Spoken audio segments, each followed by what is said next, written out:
Welcome to रचित teaching with logic YouTube channel. आज हम लोग वापस से लेवल 3 इंग्लिश ग्रामर का लेवल 3 लेके आए हैं। जनरली आज हम इस वीडियो लेक्चर्स में हम लेवल 3 और लेवल 1 दोनों का इंग्लिश ग्रामर लेके आए हैं। भाई लेवल 1 और लेवल 3 कुछ होता नहीं है। जनरली मेरा कहने का मतलब है जो बेसिक लेवल है जो स्टूडेंट को बहुत ज़रूरी होता है, छोटे बच्चों से लेकर क्लास 9-10 तक, वो बेसिक लेवल कहलाता है। उसी को हम लेवल 1 नाम दे दिए हैं। और अभी जो लेके आए हैं ये लेवल 3 है। लेवल 3 यानी कंपटीशन लेवल, यानी आप बैंक, एसएससी, रेलवे, क्लर्क सब का तैयारी करते हैं तो आप इसको पढ़ के बेहतर कर सकते हैं, राइट। तो ये लेवल 3 है। इसमें बहुत ही अद्भुत कॉन्सेप्ट्स का हम लोग इस्तेमाल करेंगे, यूज़ करेंगे, उसको इलेबरेट करेंगे। और आप लोग को बता दें कि अगर लेवल 3 को बेहतर आप पढ़ना चाहते हैं, समझना चाहते हैं, तो सबसे बड़ी बात है लेवल 1 का सारा वीडियो अच्छे से देखिए, राइट। उसको देखिए, उसका नोट्स डाउनलोड कीजिए, प्रिंट आउट कीजिए, प्रिंट आउट करने के बाद उसको पढ़िए, उससे रिलेटेड क्वेश्चन आंसर बनाइए, राइट। चलिए लेवल 3 पे हम लोग चलते हैं। लेवल 3 का पहला वीडियो, हम सबसे पहला वीडियो जो यूट्यूब पर डाले थे वो पहला वीडियो लेवल 3 का ही पहला वीडियो था। टॉपिक था टेंस। क्या था? टेंस। आज उसके आगे हम लोग कंटिन्यू करने जा रहे हैं। हम लोग डिस्कशन कहाँ तक किए थे ये बताइए आप लोग। टेंस में कहाँ तक हम लोग देख लिए थे? आप लोग तो पढ़े ही होंगे मेरे अंदाज से, मुझे पूर्ण विश्वास है। मतलब डू, डज और डिड को हम लोग देखे थे, राइट। किसको देखे थे? डू, डज और डिड को देखे थे कि डू, डज और डिड जो होता है हेल्पिंग वर्ब भी होता है और मेन वर्ब भी होता है। हेल्पिंग वर्ब कब होता है? जिसके आगे मेन वर्ब दिखाई दे, है ना। इसके आगे मेन वर्ब दिखाई दे, राइट। और कभी कभी ऐसा भी हम लोग देखे थे, क्या देखे थे कि क्या देखे थे? देखिए ध्यान से, हम लोगों ने देखा था कि डू, डज और डिड, राइट। क्या देखा था? ध्यान से देखिए, हमने क्या बताया था, ये तीनों ऐसे शब्द होते हैं या तो इंट्रोगेटिव सेंटेंस के लिए लगते हैं या इसको निगेटिव करने के लिए यूज़ किया जाता। परंतु बात ऐसा भी नहीं होता, है। क्या होता है वो ध्यान से देखिएगा। जैसे मैंने सेंटेंस लिखा आई डू इट। मैंने कहा ग्रामर कहती है कि डू, डज और डिड का इस्तेमाल आप तभी कर सकते हैं जब सेंटेंस को निगेटिव बनाना हो और सेंटेंस का इंट्रोगेटिव बनाना हो, राइट। लेकिन ना सेंटेंस ये निगेटिव है ना इंट्रोगेटिव है, तो फिर डू का इस्तेमाल का है। तो देखिए इट क्या होता है? Main verb, right. तो ये पक्का क्या दिखेगा? Helping verb. तो हेल्पिंग वर्ब की तरह ट्रीट तो हो रहा है लेकिन ना निगेटिव है ना ही इंट्रोगेटिव है। तो ये काम क्या कर रहा है? जनरली इस सेंटेंस से डू बता रहा है कि हम फोर्स कर रहे हैं। क्या कर रहे हैं? इम्फेसिस कर रहे हैं। कैसे? आई डू इट का मतलब होता है मैं खाता तो हूँ, ठीक है। तो आप सिर्फ ये देख के नहीं बोल दें कि निगेटिव और इंट्रोगेटिव के लिए ही डू, डज, डिड का इस्तेमाल किया जाता। आपके पास डू अगर आ गया और सेंटेंस में फोर्स करने के लिए आ गया तब भी ये हो सकता। अच्छा, निगेटिव बनाना हो तो देखिए मैंने कहा आई ईट, मैं खाता हूँ, कोई दिक्कत। इसका निगेटिव बनाना है तो क्या लिखेंगे? आई डू नॉट ईट, कोई दिक्कत, मैं नहीं खाता हूँ। अगर इंट्रोगेटिव बनाना हो तो क्या लिखेंगे? डू आई ईट, क्या मैं खाता हूँ, राइट।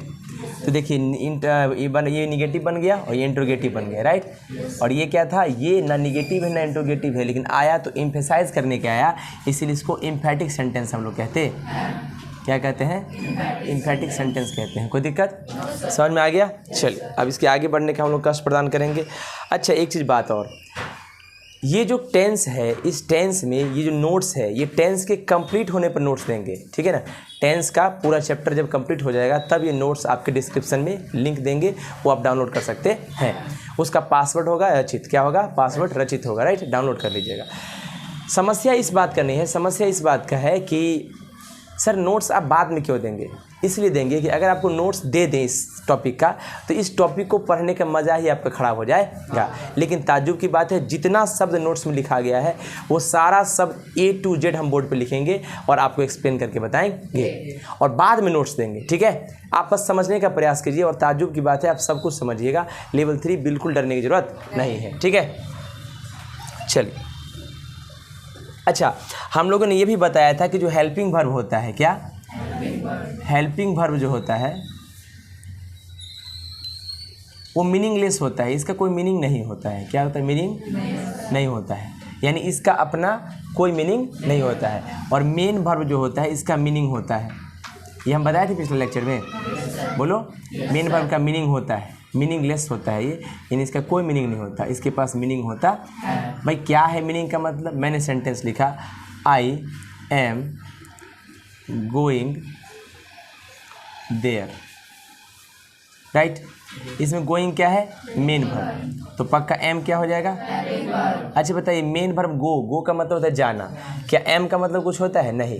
बस एम ये बता रहा है कि सेंटेंस प्रेजेंट टेंस का है, सेंटेंस प्रेजेंट टेंस का है, कोई दिक्कत। अगर सेंटेंस प्रेजेंट टेंस का है तो एम देखो हेल्पिंग वर्ब है, इसका कोई मतलब नहीं है, बात सही है कि नहीं। तो कहता है हेल्पिंग वर्ब मीनिंगलेस होता है, इसका कोई मीनिंग नहीं है, लेकिन मेन वर्ब का अपना शाब्दिक मीनिंग होता है, वर्ड का मीनिंग होता है क्या, गोइंग का मतलब होता है जाना। समझ में आ गया, कोई दिक्कत।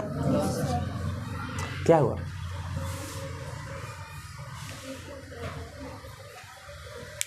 चेयर ले लो, चेयर ले लो, इधर आ जाओ, यहीं पे आके बैठ जाओ, या वहीं बैठोगी,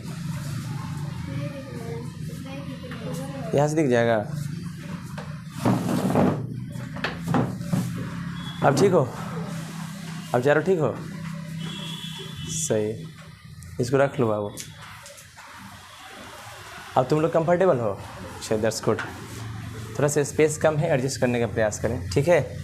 तो समझ में आ रहा है आप लोग को कि भाई जो मेन वर्ब होता है उसी का मीनिंग होता है, हेल्पिंग वर्ब का कोई मीनिंग नहीं होता है। चलिए, और भी मैंने सेंटेंस लिखा, देखिएगा मैंने सेंटेंस लिखा राम।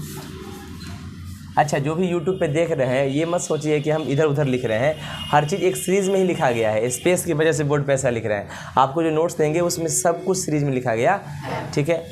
इसके बाद ही का ये कॉन्सेप्ट है, राम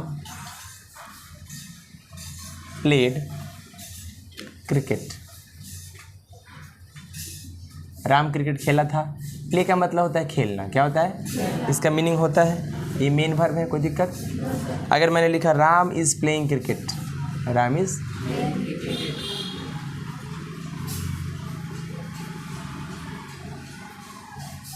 इसका मतलब है, प्ले का मतलब तो होता है खेलना, मेन वर्ब है। क्या इसका कोई मतलब है, बस इज ये बता रहा है कि ये जो टेंस है, ये जो सॉरी से ये सेंटेंस है, ये कौन से टेंस में है, प्रेजेंट कंटिन्यूअस टेंस में है, राइट। जैसे देखिए, अगर मान लीजिए कि आप लोग को नहीं आता है कि किस टेंस में है, तो बोलने की ज़रूरत नहीं है, जिसको आता है वो बोल सकते हैं। और याद रखिए हम सब कुछ पढ़ाएंगे, राइट, याद रखिए, तो फाउंडेशन डेवलप कर रहे हैं हम, ठीक है, कोई दिक्कत। चलिए इसको मिटा दें, लाइए। तो हम क्या कह सकते हैं, इस हेल्पिंग वर्ब का मीनिंग नहीं है, तो ये मीनिंगलेस हो गया, मीनिंगलेस हो गया, राइट।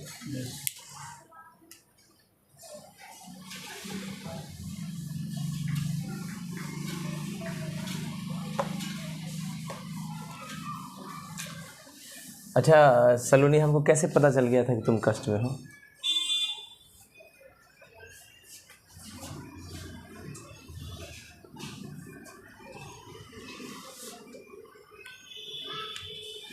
आइए देखिए, तो हमने क्या बताया कि उस सेंटेंस में इज जो था बस इज ये बता रहा है कि ये जो सेंटेंस है वो प्रेजेंट के कंटिन्यूअस में है, किस में है, प्रेजेंट के कॉन्टिन्यूअस टेंस में है, ठीक है, बस यही बता रहा था ना।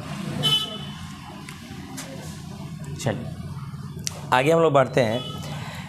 इम्पोर्टेंट पॉइंट की बातें क्या है, देखिए इम्पोर्टेंट पॉइंट क्या है। मैंने कहा अगर आप इज, एम, आर, वाज और वर इसकी बात करें तो कहीं ना कहीं टेंस फॉर्मेशन में, कहीं ना कहीं टेंस फॉर्मेशन में ये बड़ा इम्पोर्टेंट रोल अदा करता है। क्या अदा करता है, अगर प्रेजेंट का बात होगा तो ये तीनों होगा, और पास्ट का बात होगा तो ये दोनों होगा, और पास्ट का कॉन्टिन्यूअस होगा तो ये भी कॉन्टिन्यूअस में काम करता है, और ये भी कॉन्टिन्यूअस में काम करता। ये कौन सा कंटिन्यूअस, प्रेजेंट कंटिन्यूअस, और ये कौन सा कंटिन्यूअस, पास्ट कंटिन्यूअस, ठीक है, कोई दिक्कत। तो यही कहने का मतलब है कि आप इस टेंस से ये बता सकते हैं कि भाई is, am, are, was, were अगर आपको दिख जाए, है ना, तो ये एक चीज़ और है कि ये तो बताता है कि भाई टेंस किस में है, प्रेजेंट में है या पास्ट में है, ठीक है। साथ में अच्छा ये कौन सा वर्ब है, हेल्पिंग वर्ब है कि मेन वर्ब है, ये बात सिर्फ बोलना कि ये हेल्पिंग वर्ब है ये तो गलत हो जाएगा। क्यों, क्योंकि ये मेन वर्ब की तरह भी ट्रीट करता। सेंटेंस देख लीजिए, मैंने एक सेंटेंस लिखा,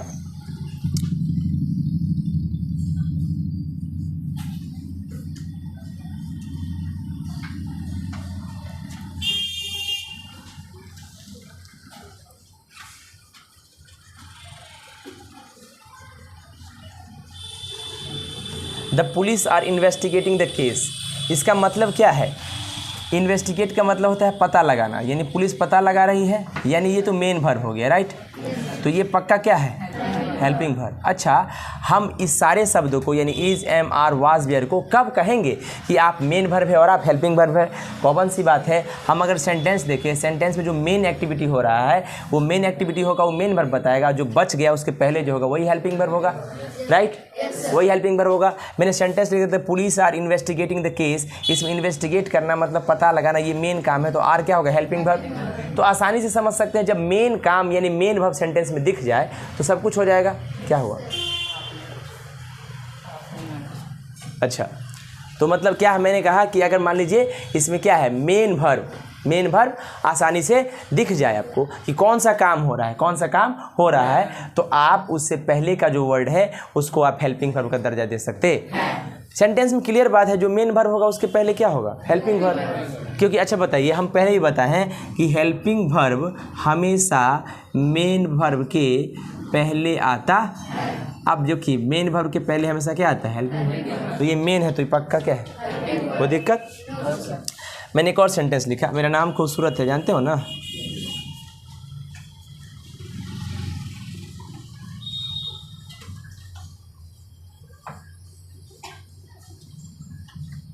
मैंने अपना नाम लिख दिया, तुम लोग का नाम नहीं लिखेंगे, ठीक है ना। देखो, प्रिपेयर का मतलब होता है तैयारी, क्या है ना? तैयारी। तो ये पक्का कौन सा वर्ब है? तो ये क्या है? अच्छा, अब मैंने सेंटेंस लिखा, देखिएगा ध्यान से। मैंने लिखा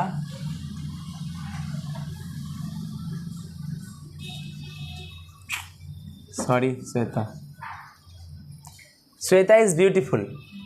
देखो, श्वेता इज ब्यूटीफुल, यानी क्या ब्यूटीफुल मेन वर्ब है? श्वेता कुछ कर रही है, श्वेता कोई काम कर रही है? नहीं। इसका मतलब ब्यूटीफुल एडजेक्टिव होता है, तो श्वेता कुछ कर नहीं रही है, श्वेता खुद है, तो ये क्या है? Main verb. तो देख रहे हो कि हेल्पिंग वर्ब मेन वर्ब। भाई जब आगे मेन वर्ब नहीं हो तो यही शब्द खुद ब खुद जिम्मेदारी लेता है कि भाई हम ही मेन वर्ब बनने का कैपेसिटी है मेरे पास, दे दीजिए दर्जा, हम बन जाते हैं मेन वर्ब, कोई दिक्कत। तो जब ये मेन वर्ब, याद रखिए, is, am, are, was, were जब मेन वर्ब हो, is, am, are, was, were जब मेन वर्ब हो, तो इतना बात कन्फर्म है, मेन वर्ब होगा या तो स्टेट बताएगा, अवस्था बताएगा, या पोजीशन बताएगा, कौन आदमी क्या है, जैसे टीचर, डॉक्टर, ये सब, या पोजीशन बताएगा यानी अधिकार बताए। एग्जाम्पल बोले सर आप कुछ भी बोलिए ना, तो बिना एग्जाम्पल के मत बोलिए, तो हम बोलेंगे भी नहीं। सुनिए, मैंने कहा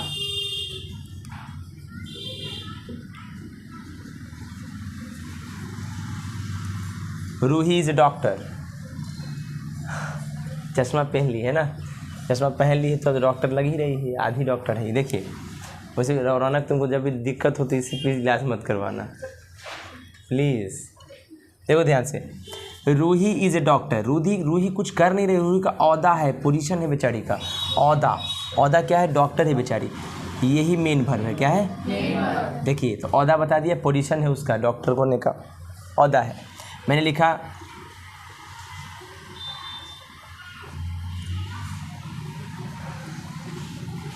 स्मृति हैज़ अ टॉप।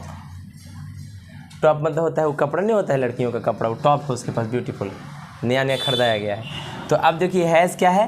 पोजीशन बता रहा है। क्या बता रहा है? पोजीशन का मतलब होता है अधिकार। तो ये क्या है? ये भी मेन वर्ब है। देखिए, मेन वर्ब आके पोजीशन बताया, अधिकार बताया। अब मैंने एक और सेंटेंस लिखा,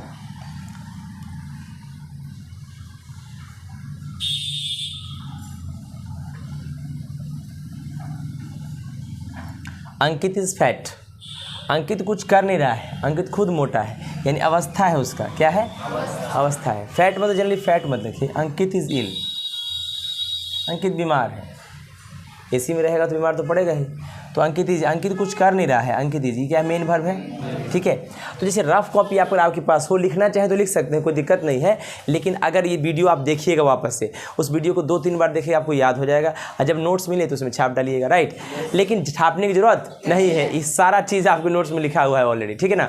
कि भैया अगर आपके पास जब हेल्पिंग वर्ब मेन वर्ब का काम करे जब हेल्पिंग वर्ब खुद ही क्या बन जाए, मेन वर्ब बन जाए, तो ये 3 चीज़ें बता सकता है। क्या क्या बता सकता है? पोजीशन बता सकता है कि आपका ओहदा क्या है, या पोजीशन बता सकता है अधिकार क्या है, POSSCSSI, ठीक है, या तो ये आपकी स्टेट बता सकता, कोई दिक्कत? तो आप इसको देख के पता कर लीजिएगा कौन स्टेट है, कोई दिक्कत समस्या। तो हेल्पिंग वर्ब और मेन वर्ब कब है, कहाँ है, क्यों है, ये बता सकते हैं कि नहीं? चल मिटा दें।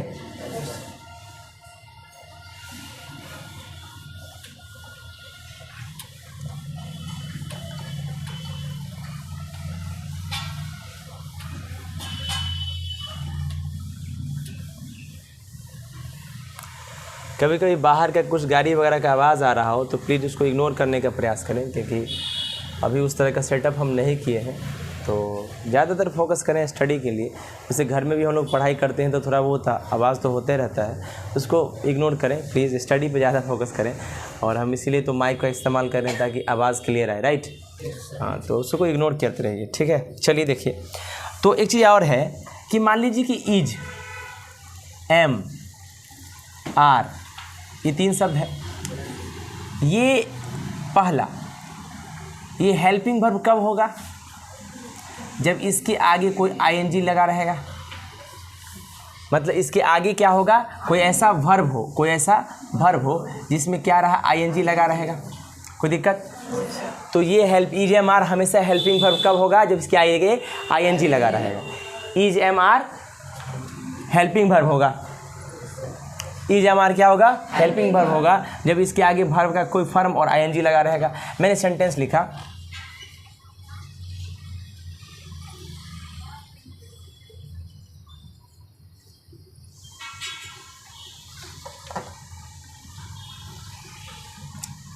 रचित is enjoying the party, right?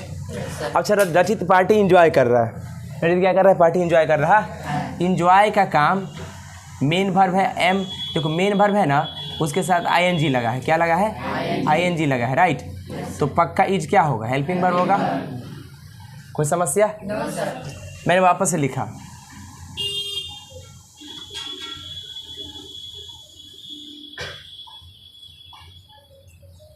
Shweta is interesting, ठीक है। तो ये पक्का इंटरेस्ट के साथ ING लगा रहेगा, तो मेन वर्ब हो गया। हाँ हाँ, इसका मतलब आप लोग बहुत इंटेलिजेंट है। लेवल 1 पढ़ने का फ़ायदा आप देख रहे हैं। आए लेवल 1 का मतलब क्या? ये खुद बोल रहा है, लेवल 3 में बोल रहा है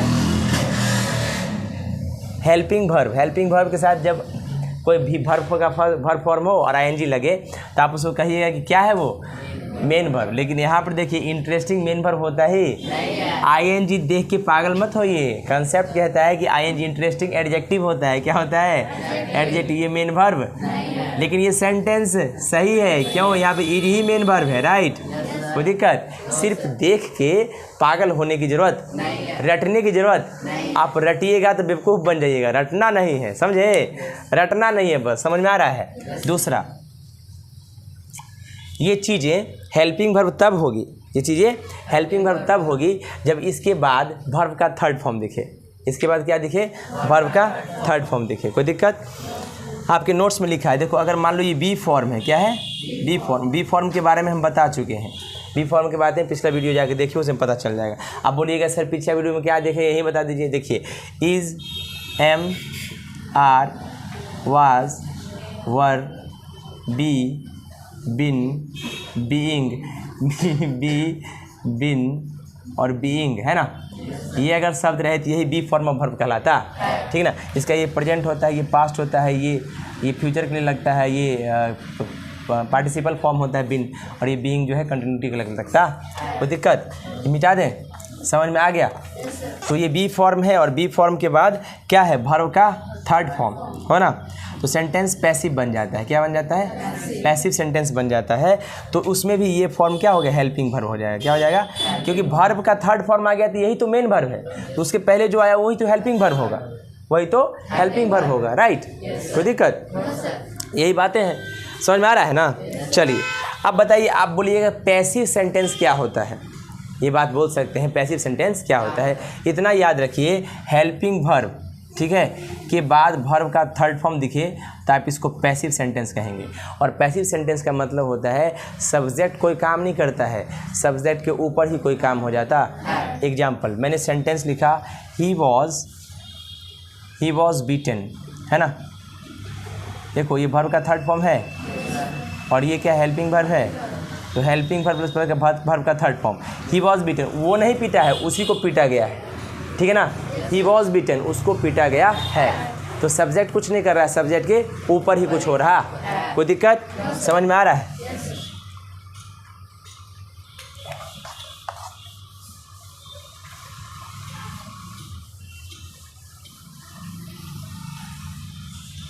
समझ में आ रहा है? चलिए पकड़िए इसको। मैं 3 सेंटेंस और लिख रहा हूँ, थोड़ा सा पॉज कर लो। आगे बढ़ते हैं हम लोग कहाँ तक देख लिए हैं? बी फॉर्म प्लस वर्ब का थर्ड फॉर्म रहेगा तो बी फॉर्म हेल्पिंग वर्ब की तरह ट्रीट करेगा, राइट। कुछ सेंटेंस देख लेते हैं। The man was ordered. देखो द मैन वाज ऑर्डर, आदमी ऑर्डर नहीं दिया, आदमी को ऑर्डर दिया गया, ये वर्ब का थर्ड फॉर्म। तो ये कौन सा? हेल्पिंग वर्ब का थर्ड फॉर्म, पैसिव सेंटेंस बना, राइट। कोई दिक्कत? आगे देखिए, मैंने कहा the boy is asked, the boy is asked. देखो ये जो लड़का था ये कुछ पूछा, लड़का को ही पूछा, इज हेल्पिंग वर्ब है और ये वर्ब का थर्ड फॉर्म है तो बना पैसिव सेंटेंस। कोई दिक्कत? चल, द बिल्डिंग was destroyed। भाई बिल्डिंग किसी को तोड़ता नहीं है, बिल्डिंग खुद तोड़ा जाता। वर्ब का थर्ड फॉर्म और ये हेल्पिंग वर्ब, पैसिव सेंटेंस बना, ठीक है। तो जब आपके पास पैसिव सेंटेंस हो तो बी फॉर्म ऑफ वर्ब कैसा ट्रीट करता है? हेल्पिंग वर्ब के तरह। कोई दिक्कत, कोई समस्या? चलिए अब देखो, अगर सिचुएशन ऐसा हो, कैसा सिचुएशन? देखो अगर सिचुएशन ऐसा हो जो नीचे है वैसा, ठीक है, तो क्या होगा? देखिए ध्यान से, मैंने कहा the man was sad, the man was sad. मैंने एक और सेंटेंस लिखा the boy is happy, the boy is happy. मैंने एक और सेंटेंस लिखा व्हाट इज योर एज,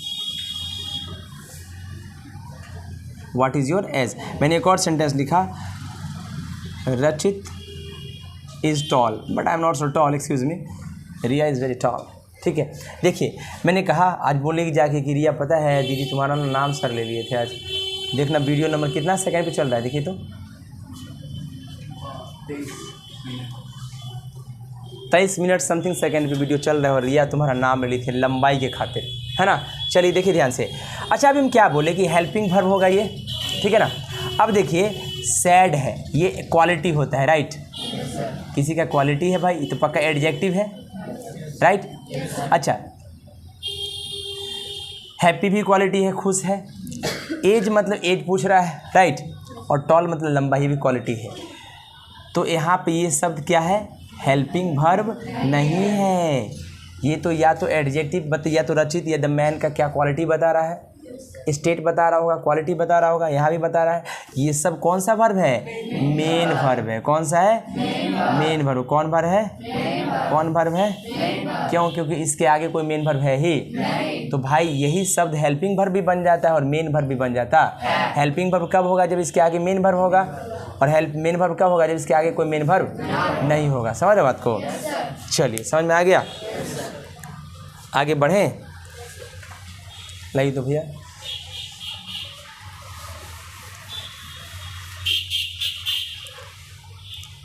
देखिए ध्यान से। देखो बी फॉर्म तो है, वाज वेयर ये सब बी फॉर्म ही था। बी फॉर्म तो है लेकिन उसके आगे मेन वर्ब V3 नहीं है तो क्या होगा? तो मेन वर्ब है एवं मीनिंग होगा मेन वर्ब वाला ही। राइट। यहाँ सब मेन वर्ब स्टेट बताएंगे। पीछे को जितना सेंटेंस देखो इसमें स्टेट बता रहा था, यहाँ पर जो था जो हेल्पिंग वर्ब मेन वर्ब की तरह ट्रीट किया तो स्टेट बताया किसी न किसी चीज़ का, चाहे मैन का, चाहे रचित का, चाहे किसी का भी, राइट।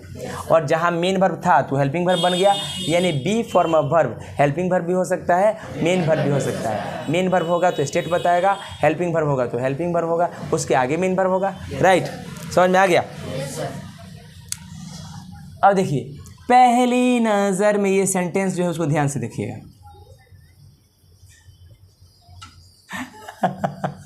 तुम लोग को लगा ना हम गाना गाने वाले हैं, ये वो गाना भी है, पहली नज़र में ऐसा जादू कर दिया। ये सेंटेंस कोई और नहीं सेंटेंस। आइए मैंने लिखा ही इज़ प्लेइंग, क्या ही इज़ प्लेइंग, खेलना। भाई खेलना तो तुम लोग जानते हो, किसी की ज़िंदगी के साथ बस मत खेलना। मेन वर्ब है और ये जो है हेल्पिंग वर्ब है। क्या है? हेल्पिंग वर्ब है। किसी के लाइफ के साथ खिलवाड़ नहीं होना चाहिए भैया, समझ रहे बात को, है ना। ये हेल्पिंग वर्ब है। क्या है? मेन वर्ब समझ गए, खेलने का काम है तो मेन वर्ब है। लेकिन अगर मैंने बोल दिया स्मृति इज इंटरेस्टिंग तो इसका INTERES, अगर इंटरेस्टिंग बोल दिया तो ये मत समझिएगा कि ये जो स्मृति है वो इंटरेस्टिंग मेन वर्ब है, ऐसा कुछ नहीं। स्मृति इंटरेस्टिंग कर रही है, क्या इंटरेस्टिंग कर रही है? कुछ नहीं, है ना। ये एक्टिविटी नहीं है, ये एडजेक्टिव है ना। ये स्मृति कुछ कर नहीं रही है, खुद है। क्या है? खुद है। तो ये पक्का क्या होगा? यही मेन वर्ब होगा, राइट। तो पहली नज़र में ये सेंटेंस को देखे तो लगा कि भैया मेन वर्ब है। इसको ही जब पहली नज़र में देखे तो हमको लगा यही है, लेकिन ऐसा नहीं है। ब्रेन लगाएंगे, बुद्धि लगाएंगे, ब्रेन बुद्धि लगाएंगे, दोनों टकराएंगे, उसके बाद दिमाग लगाएंगे, दिमाग लगाएंगे, आंसर आएगा, राइट। देखिए कंसेप्ट कहता है कि हम लोग ब्लाइंड नहीं बनना है, हम लोग को ब्लाइंड नहीं बनना है। देखिए अंधा हो गया कि भैया हेल्पिंग वर्ब रटना नहीं है। हम अंग्रेजी पढ़ाए रटने के लिए नहीं, समझने के लिए। क्या चीज़ के लिए? समझने के लिए। समझ में आ गया होगा। तो पहली नज़र में इज को देखे तो लगा कि ये हेल्पिंग वर्ब है, लेकिन ऐसा ये सारी बातें हिंदी में भी आपके नोट्स में स्पष्ट लिखा गया है, लेकिन नोट्स अभी नहीं मिलेगा। समझ बात को? चलिए अब देखिए मैंने कहा he is blamed, he is tired. अच्छा सर आपने कहा कि इज एम आर का इस्तेमाल अगर कंटिन्यूअस टेंस में हो, किस में हो? कंटिन्यूअस टेंस में हो।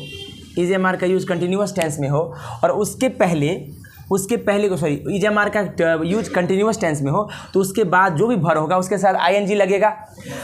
मैंने कहा कि भाई कंटिन्यूअस में ING वर्ब के साथ लगता है, उसके पहले इज एम आर आ गया तो हेल्पिंग वर्ब ही होगा। यानी हेल्पिंग वर्ब का इस्तेमाल, हमने क्या कहा? हेल्पिंग वर्ब का इस्तेमाल कंटिन्यूअस टेंस को दिखाने के लिए आता है। सही बात है? नहीं ये नहीं, ये सही बात है, ठीक है। यहाँ पर पता चला कि सिर्फ और सिर्फ कंटिन्यूअस के लिए ही हेल्पिंग वर्ब का यूज नहीं होता है, स्टेट बताने के लिए भी यूज होता है, ठीक है। अगर स्टेट बताना हो तो आगे एडजेक्टिव हो सकता है, कुछ भी हो सकता है, फ़र्क नहीं पड़ता है, राइट। पोजीशन हो सकता है, पोजीशन हो सकता है, राइट। मैंने कहा कि वापस से सुनिए, ध्यान दे, वापस से कंसंट्रेट कीजिएगा ब्रेन को। इज एम आर का यूज अगर हेल्पिंग वर्ब के रूप में हो रहा है तो उसके आगे पक्का वर्ब का कंटिन्यूअस फॉर्म होगा। अभी मैंने बोला, दिख भी रहा है, प्रेजेंट कंटिन्यूअस है, प्रेजेंट कंटिन्यूअस है, सही है। अब वापस से बोलते हैं, सर जब आपने बोला कि इज एम आर के बाद कंटिन्यूअस फॉर्म है तो यहाँ तो कंटिन्यूअस नहीं है, तो क्या होगा? और इज भी आ गया है, पीछे भी मैंने वही पढ़ाया है। यहाँ तो कंटिन्यूअस नहीं है, ब्लेम्ड कंटिन्यूअस है क्या? तो ये सेंटेंस तो गलत हो गया।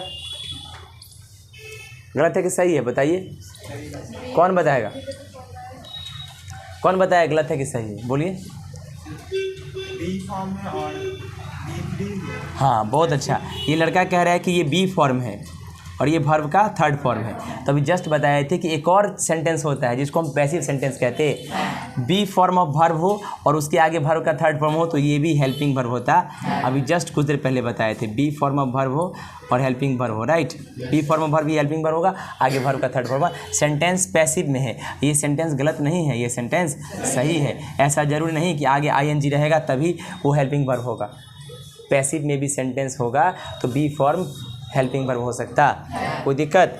तो पहली नज़र में जो दिखता है वो पहली नज़र का धोखा, पहला नज़र का प्यार हमेशा धोखा होता है, पहला नज़र का प्यार हमेशा धोखा होता है। सही, प्यार एक धोखा है, समझ जा बेटे, मौका है, जोर से बोलो, प्यार एक समझ जा बेटे, समझ लो बात को। हाँ, तो अब देखिए पहली नज़र में जो भी प्यार होता है वो खतरनाक है भैया, उससे दूर रहे, उससे दूर है। थोड़ा इधर आ जा बाबू, तुम इतना तकलीफ में मत देखो, ज़िंदगी की तकलीफ में क्यों ले रहे हैं, आराम से स्टैंड मत गिरा देना, आ जा थोड़ा इधर, उठो उठो उठो तुम उठा। रौनक को लगा हमनी की दिक्कत हो, नहीं होगा रौनक, दिक्कत हो रहा है क्या? नहीं हो रहा है, इसका हाइट बहुत ज़्यादा है, समझ में आ रहे हैं? तो पहली नज़र का हर चीज़ धोखा देता है, समझ ना, पहला नज़र का प्यार, पहला नज़र में जो शर्ट देखे वो बेकार है ना। अभी बात अलग है, रचिता जो पहला नज़र में देखे तो बेस्ट होता है ना। हम जो पहली नज़र में देख लिए कि बाबू आपका बच्चा कमज़ोर है, तो होता है कि नहीं? तुम लोग बताओ सच्चाई। कोई भी पेरेंट्स मेरे पास आए बोले कि आपका बेटा कमज़ोर है पढ़ने, हम जानते हैं, और बात सत्य है कि नहीं? बोलो यस और नो। वो बात साबित भी हम करते हैं। हाँ, तो तुम लोग बस पहला नज़र से मत देखना किसी चीज़ को, देखोगे तो गलती हो जाएगा। पहला नज़र इसको देखे, इसको देखे गलत हो गया, इसको देखे पहला नज़र गलत हो जाएगा, राइट। लेकिन कंसेप्ट ध्यान रखना है, ओके, समझ में आ गया? अच्छा देखिए ध्यान से, है तो कपड़ा,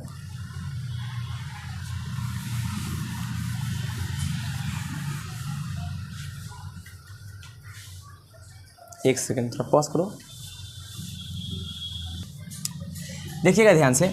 मैंने कहा पार्टिसिपल्स, क्या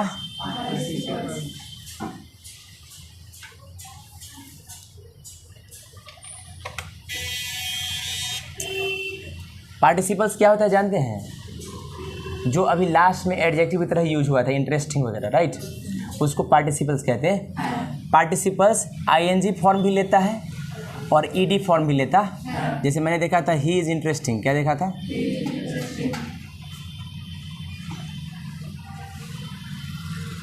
राइट।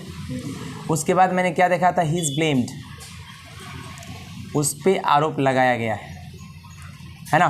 तो देखो ये पार्टिसिपल है, क्या है? इसको अंग्रेजी की भाषा में पार्टिसिपल्स कहते हैं, राइट। और ये भी पार्टिसिपल है, क्या है? तो बोलेगा पार्टिसिपल क्या होता है? पार्टिसिपल एक ऐसा शब्द होता है जो आईएनजी फॉर्म में भी आता है और ईडी फॉर्म में भी आता है। वो एक एडजेक्टिव की तरह ट्रीट करता है, सेंटेंस में आता है, और वो सेंटेंस में किसी का क्वालिटी बताने के लिए आता है, और वो कंफ्यूज करता है कि हम जो है वो क्या है, वो क्या है। हम लोग देखो कभी कभी ये क्या हो जाता है, आईएनजी फॉर्म में एडजेक्टिव हो गया और कभी कभी मेन वर्ब भी हो जाता, समझ में आ रहा है। इसीलिए इसको हम लोग वर्ब का थर्ड फॉर्म जो होता है इसको पास्ट पार्टिसिपल फॉर्म कहते हैं। याद आ रहा है? समझ में आ गया? चलिए, कोई दिक्कत? अच्छा बताओ, प्लेइंग जो है क्या? अच्छा, प्लेइंग करने का काम इंस्टेंट होगा कि ड्यूरेशन लेगा, समय लेगा? अच्छा, कभी ऐसा हुआ है कि तुम खेलने का काम किए हो, खेल लिए चल गया, ऐसा हुआ है कि खेलने के लिए जाते हो तो आराम से, तो पहले है ना स्टाइल मारते हो, बैट लाते थोड़ा सा, कोई बैट लेके नया आया है ना, कोई नया बैट लाता है तो देखे भाई सब बैट दिखाओ, भाई सब बैट दिखाओ, तो देता है भाई ठीक से नया बैट है, और लाओ ना टूट जाएगा यार, लाओ ना, ऐसे किया ऐसे किया, नहीं है बॉल नहीं कोई फेंक रहा है, लेकिन स्टाइल। और भाई मस्त बैट है ना, ऐसा करते हो क्या तुम लोग? कोई नया लड़का बैट लेके आया गली मोहल्ला में, बोला कि बाप रे पता है फलाना लड़का ने लेके आया है बैट 3000 रुपये का है। हाँ तो हाँ बोला, सब उसको छू के देखेगा, देखो भाई थोड़ा सा, सब भाई देखे, वो बोलेगा भाई पटकना मत, आए वो गलती से पटक दिया, माहौल बन जाता होगा नहीं भाई, लेकिन पटकना मत यार, उसका पैसा लगा, उसका कलेजा जल जाता होगा नहीं, उसका तो छूने नहीं देगा बैट को। देखिए आगे बढ़े, देखिए प्लेइंग जो ड्यूरेशन लेता है, क्या लेता है? ड्यूरेशन लेता है, यानी वर्ब तो है प्लेइंग, राइट, लेकिन ऐसा वर्ब है जो समय लेता हो, ड्यूरेटिव वर्ब है, क्या है?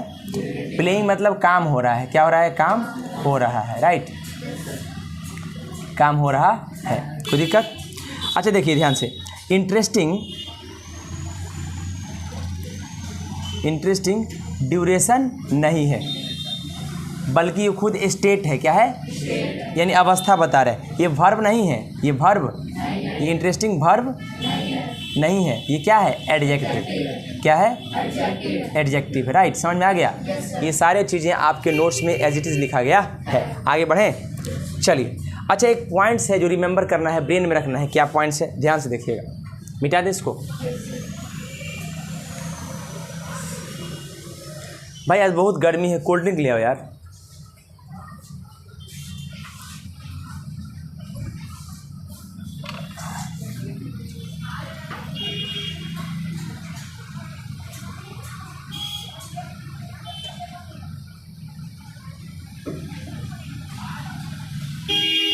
देखो, points to keep in mind, मतलब अभी तक हम जितना पढ़े उसमें क्या क्या ऐसा पॉइंट्स है दिमाग में। अच्छा, कोल्ड ड्रिंक पर दोनों ध्यान आ गया क्या?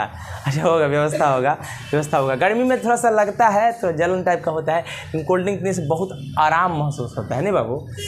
ठीक है, आइए points to keep in mind. हम लोग अभी तक जितना पढ़े कौन कौन पॉइंट दिमाग में रखने की है, ठीक है?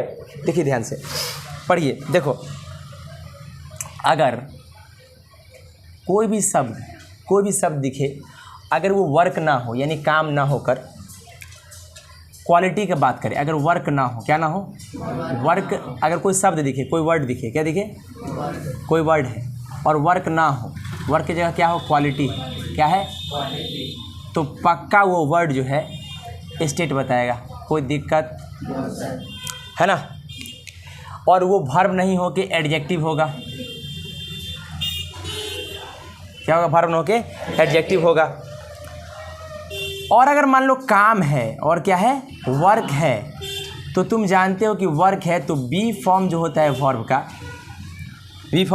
का, वही मेन वर्ब बन जाता है। नहीं, अच्छा, बी फॉर्म है, इज एम आर है, उसके आगे अगर कोई मेन वर्ब, अगर आगे उसके कोई काम, उसके आगे कोई एक्शन, तो बी फॉर्म ही क्या बन जाता है? मेन वर्ब बन जाता है। अगर वर्क है, वर्ड है कोई, यानी बी फॉर्म है, मान लो बी फॉर्म है, अगर वो काम नहीं है, वो क्वालिटी बता दे तो दिक्कत है। समझ रहे हो ना बात को? तब उसके आगे कहीं वर्ब नजर आएगा।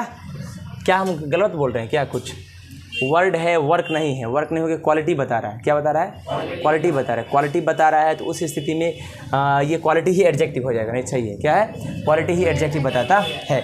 तो उस समय जो है वर्ब को ध्यान से देखेंगे, राइट?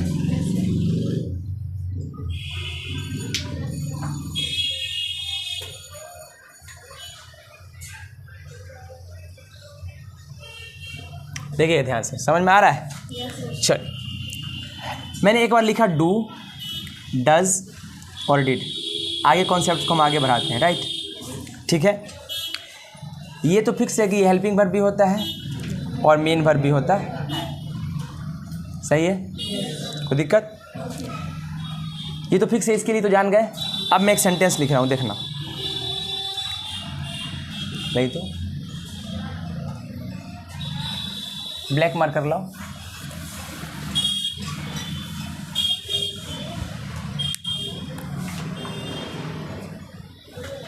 ब्लैक के लिए ब्लू सब निकाल दो जरा।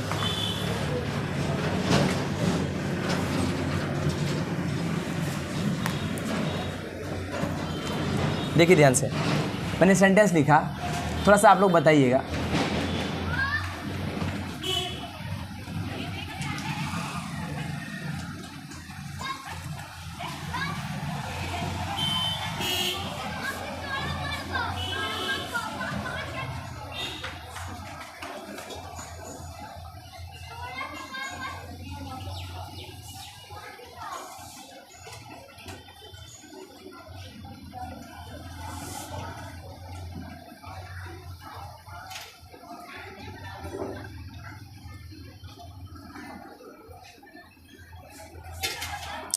मैंने 3 सेंटेंस लिखा,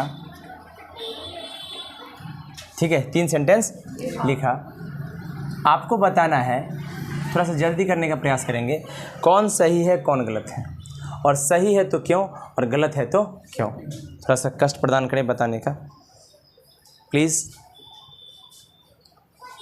3 सेंटेंस मैंने लिखा है, दिखाई दे रहा है आपको? दिखाई दे रहा है? हैं? दिख रहा है ना? दिख रहा है?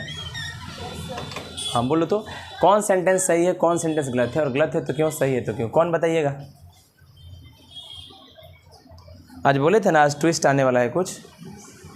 चलिए ट्विस्ट को शुरू कर देते हैं। आज से ट्विस्ट, आज से जितना भी पढ़ोगे तुम, आज के बाद जितना टेंस, वो सारा में ट्विस्ट आएगा। कौन सही है कौन गलत है, सही है तो क्यों, गलत है तो क्यों। जो भी आदमी बोलिएगा वो सोच समझ के बोलिएगा भाई, कॉन्सेप्ट है यार। ओके,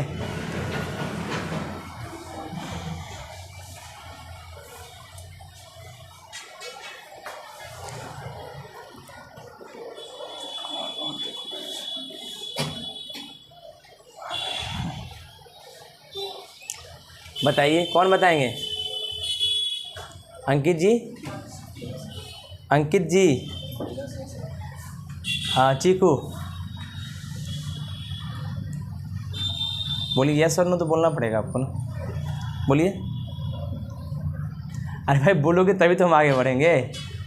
यस और नो, जैसे सत्य और असत्य का घटना सब होता है आपके आंखें सामने, तो आप सत्यता के साथ जो भी आपके मन में आए जवाब दे सकते हैं, डरने की बात नहीं है।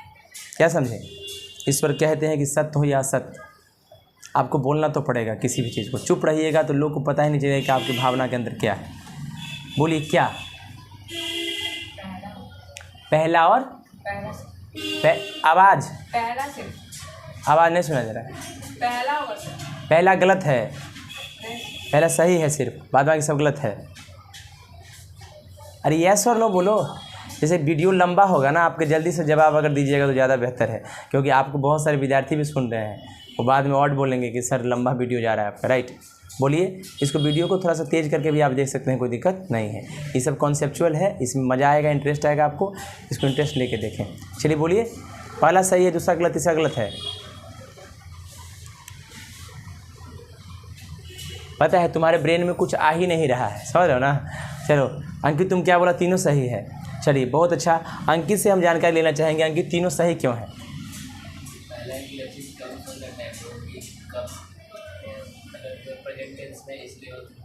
ये प्रेजेंट इंडेफिनिट है और रचित सिंगुलर सब्जेक्ट है। रचित, एक सेकंड,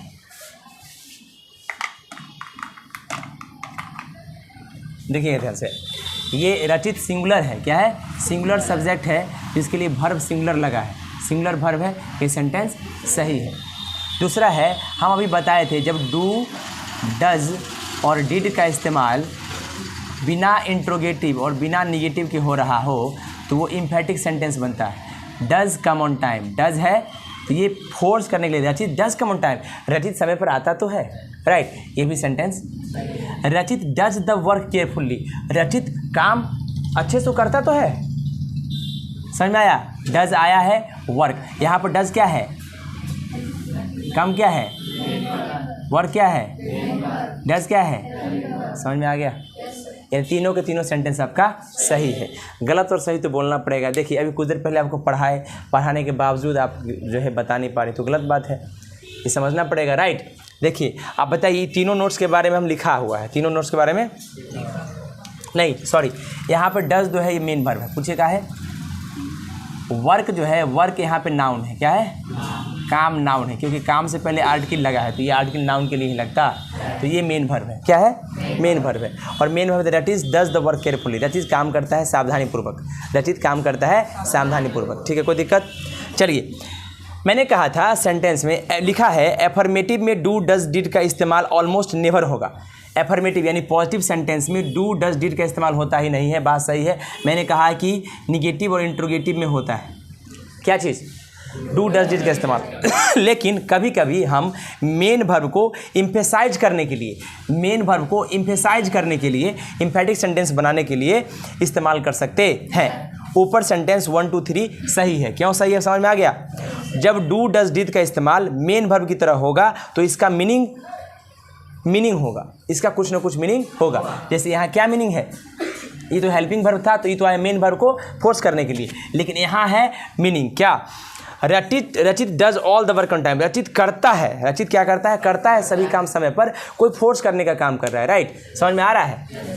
तो देखिए ध्यान से, मैंने एक और सेंटेंस लिखा, I do this work, I do this, बिल्कुल सही बात है, मैं इस काम को करता हूँ, मैं इस काम को, डू आया है मेन वर्ब के रूप में, कोई दिक्कत नहीं, सेंटेंस सही है, कोई दिक्कत नहीं, सेंटेंस सही है। आई डू दिस वर्क, हाँ भाई इस काम करते हैं हम। राइट, मैंने लिखा रचित does all the work on time, right. फिर से देखो वर्क नाउन हो गया, इसके पहले आर्टिकल लगा डज, इनवर्ब बना। That is does all the work on time, that is सारा काम समय पर करता है। राइट, समझ आ रहा है? तो यहाँ इसका मीनिंग है। तो जब मीनिंग नहीं हो तब ना गलत होगा, मीनिंग है तो ये सेंटेंस सही है। तो सिर्फ रटंत विद्या घटंत बुद्धि से काम नहीं चलेगा, अब चलेगा काम सिर्फ और सिर्फ एक चीज़ से, नाम है उसका कंसेप्ट। क्या नाम है? कंसेप्ट। पढ़ना ही पड़ेगा। राइट, आइए आगे बढ़ते हैं। अच्छा, हमने ये कहा कि डू डज डिड का इस्तेमाल जब हेल्पिंग वर्ब में होता है, हेल्पिंग वर्ब में होता तो इंट्रोगेटिव और निगेटिव सेंटेंस बनता है। राइट, तो वापस से हम उस कॉन्सेप्ट को लिख रहे हैं। सही, तो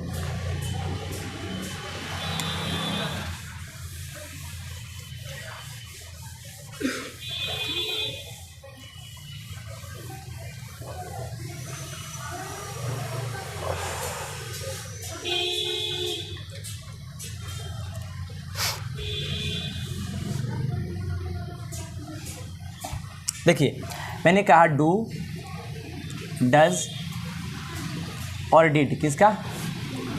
डू डज और डिड, इसका यूज हेल्पिंग वर्ब में होगा तो क्या होगा? ठीक है, अगर इसका यूज हेल्पिंग वर्ब के रूप में होगा तो पक्का सेंटेंस कैसा होगा? इंट्रोगेटिव होगा। क्या होगा? इंट्रोगेटिव होगा। क्या होगा? इंट्रोगेटिव। इंट्रोगेटिव यानी जब सेंटेंस का क्वेश्चन बनाना हो तो डू डज डिड का इस्तेमाल करते हैं। कोई दिक्कत? देखिए, मैंने सेंटेंस लिखा, आपको बता दें ये जो नोट्स अभी सेंटेंस लिख रहा है एज इट इज हम सेंटेंस लिखेंगे, देखिएगा क्यों। अच्छा, डू डज डिड का इस्तेमाल, अगर डू डज डिड का इस्तेमाल हम लोग अगर नहीं करें तो इंट्रोगेटिव नहीं बनेगा। एग्जाम्पल, सेंटेंस देखिए,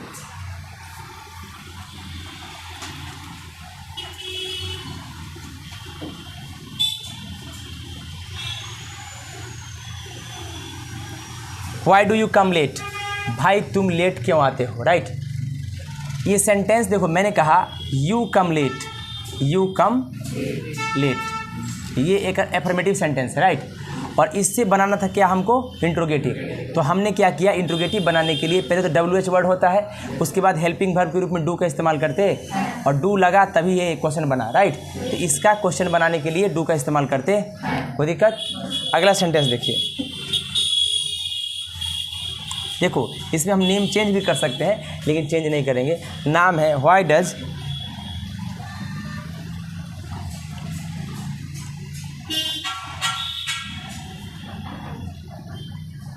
देखो अंकित परिवर्तन देखो, जिस समय हम आशीष को पढ़ा रहे थे, ये बहुत 2-3 साल पहले की कहानी है। राइट, उस समय भी आशीष हमेशा सोते रहता था और आज भी वो हमेशा सोते रहता। रचितानंद जो कहता है उस बात में भले ही आपको बुरा लगे लेकिन वो बात बड़ा सत्य है। जिस समय उसको पढ़ाए थे वो हमेशा सोते रहता था। पूछ लो उसका भाई मौजूद है, यस और नो, आवाज़। और आज भी वो सोते रहता है, पूछो यस और नो। अगला सेंटेंस,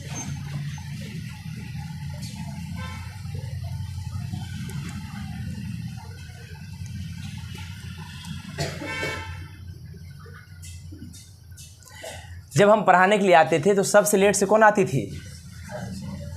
राइट, क्योंकि वो व्यस्त रहती थी, पता नहीं कहाँ। ठीक है, वो हमेशा लेट आती थी। Right, why did Shalini come late, समझ में आ गया? अब देखिए डज और डिड का इस्तेमाल किया गया है और ये क्वेश्चन है। क्या है? अगर आपको लगे कि क्वेश्चन सेंटेंस कैसा होता है तो लास्ट में क्वेश्चन मार्क देख लीजिए, समझ में आ रहा है? अब देखो WH वर्ड से क्वेश्चन की शुरुआत होती है, उसके बाद हेल्पिंग वर्ब का यूज़ होता है, उसके बाद हेल्पिंग वर्ब का यूज़ होता है, और ये सब्जेक्ट है। क्या है? सब्जेक्ट। और देखो स्लीप, ये मेन वर्ब है। क्या है? ये कम, ये क्या है? मेन वर्ब है। राइट, तो याद रखिएगा डू डज डिड का इस्तेमाल हेल्पिंग वर्ब के लिए क्वेश्चन बनाने के लिए होता, हेल्पिंग वर्ब के रूप में क्वेश्चन बनाने के लिए होता। कोई दिक्कत? कोई दिक्कत? समझ में आ गया होगा। राइट, अब हम लोग पढ़ने जा रहे हैं हैव हैज़ हैड। क्या पढ़ने जा रहे हैं? Have has had. ठीक है,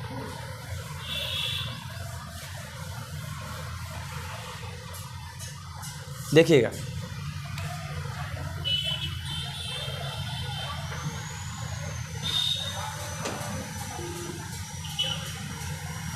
देखिए ध्यान से, मैंने कहा हेल्पिंग वर्ब के रूप में एक ही जगह यूज होता है। ये हैव हैज़ हैड जो है ना, हेल्पिंग वर्ब के रूप में एक ही जगह यूज होगा। मतलब अगर इसको हेल्पिंग वर्ब के रूप में यूज करना चाहते हैं तो आप सिर्फ और सिर्फ एक जगह इसको यूज़ कर सकते हैं, उसका नाम है कि इसके बाद अगर ये हेल्पिंग वर्ब में है तो इसके बाद आप वर्ब का थर्ड फॉर्म दे दीजिए तो टेंस बनेगा परफेक्ट टेंस। क्या बनेगा? Perfect tense. चाहे वो प्रेजेंट परफेक्ट हो, पास्ट परफेक्ट हो या फ्यूचर परफेक्ट हो, राइट। उसमें क्या होगा? हैव हैज़ हैड का इस्तेमाल होता। चलिए, तो अगर आपको परफेक्ट बनाना है परफेक्ट टेंस तो उसके बाद वर्ब का थर्ड फॉर्म देना पड़ेगा। सेंटेंस देखिए, मैंने कहा आई हैव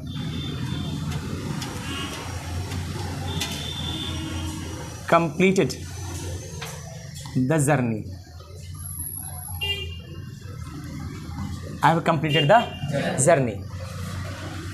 कंप्लीटेड वर्ब का थर्ड फॉर्म है, राइट। तो ये पक्का क्या होगा? Helping verb. देख रहे हो ना? तो ये टेंस कौन सा है?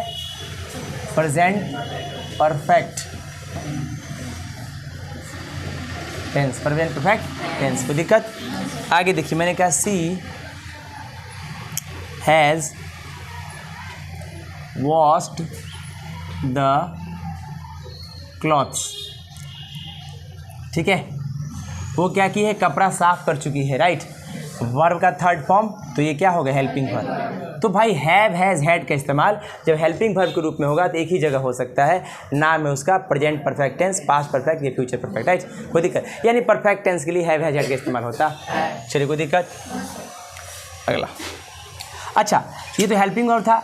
अच्छा सर, ये हैव हैज़ हैड का यूज़ मेन वर्ब में कब होगा? जब मेन वर्ब के रूप में होता है ना तो ये हमेशा एक ही चीज़ दिखाता है, पोजीशन। क्या दिखाता है? पोजीशन। मतलब क्या होता है? अधिकार। क्या होता है? अधिकार। मेरा, तुम्हारा, किसी और का। कोई दिक्कत? कोई समस्या? एग्जाम्पल देखिए, मैंने कहा आई हैव फीवर। इसका मतलब मेरे पास ही है, तो हैव क्या दिखा रहा है? यही मेन वर्ब होगा।